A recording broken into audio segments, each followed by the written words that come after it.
A very famous legend tells in the city of Quito, capital of Ecuador.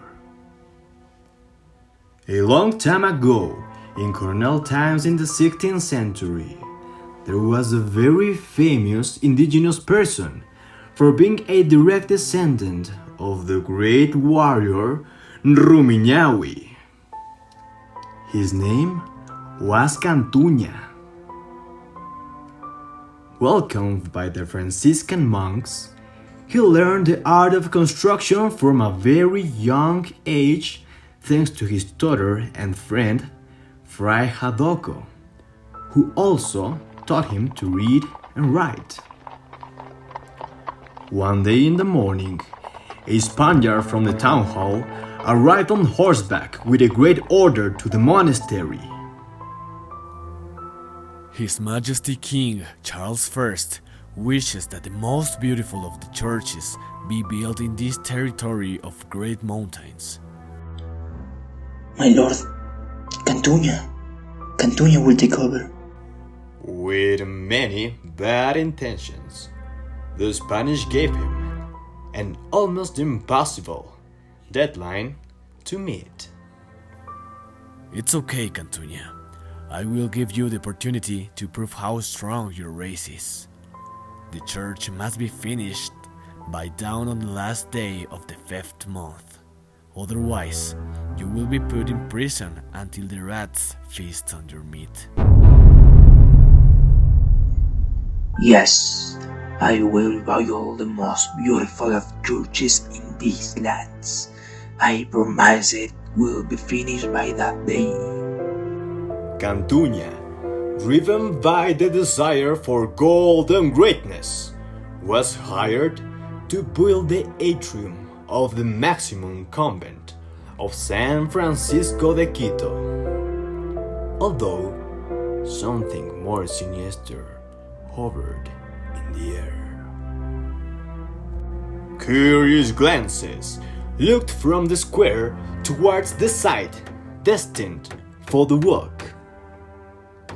He had begun the construction of what would become the great church of San Francisco.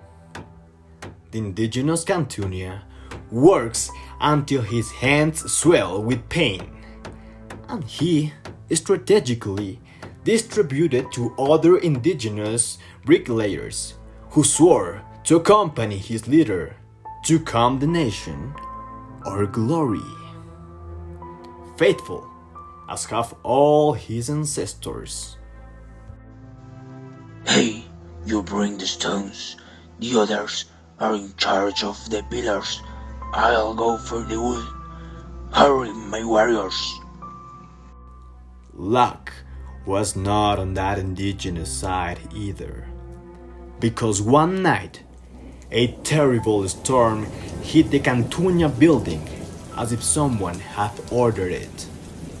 And despite all the effort to keep the structure firm, a lightning bolt collapsed a large part of the construction, leaving in the ground the effort of many weeks of those last Incas. The day was coming when the deadline was due and the work was not finished. If only he had a couple more weeks, he could do it, Cantuña recalled. Put in prison until the rats feast on your meat. In those precise moments, he appeared before the frightened indigenous man, emerging from the darkest shadows of darkness. Lucifer, the Lord and Lord of Hell! Fear and despair seized Cantuña when he saw the image of such a fearsome creature, who with a slight smile and a deep and hoarse voice exclaimed, Cantuña, why so scared? I just come to help you. Of course, if you want. I know your anguish. With my great power, I will finish this church before the chimes of dawn. For that Spaniard to regret having dared to challenge your race. The only thing I ask in return is something that you will not need until the day of your death. Your soul. I don't know.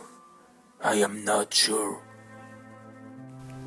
Are you going to reject me?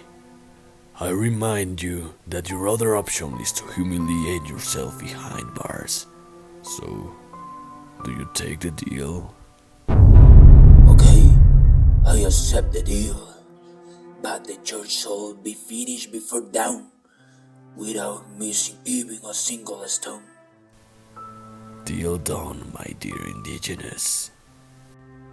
Immediately, thousands of imps under Lucifer's command began to build the atrium of San Francisco, and in a few hours they were giving shape to the monumental architectural work. Meanwhile, Cantuña, after realizing his mistake, deeply regretted and desperately asked heaven for help, because at dawn his inevitable destiny was near for him. Finally, as the hours passed, the great atrium was completed. As offered by Lucifer, the work was completed before dawn. It's time, indigenous. Give me your soul. Wait. With a timid attitude, he replied, The deal has been broken. You offered to place every stone of the building, and it was not like that. A stone is missing. The deal has been broken. In that moment, Cantuña took out, under his poncho, a rock that he had hidden very quietly before the demons began their work. Lucifer, astonished, saw in moments how a simple mortal had deceived him in the simplest way. The demon, feeling mocked, sank into hell with his imps and without his pay, not before insulting and cursing the native. Cantuña saved his soul. The Church of San Francisco looked as splendid as today. However, there is still an unfilled space, as well as an eternal void in the soul of the devil.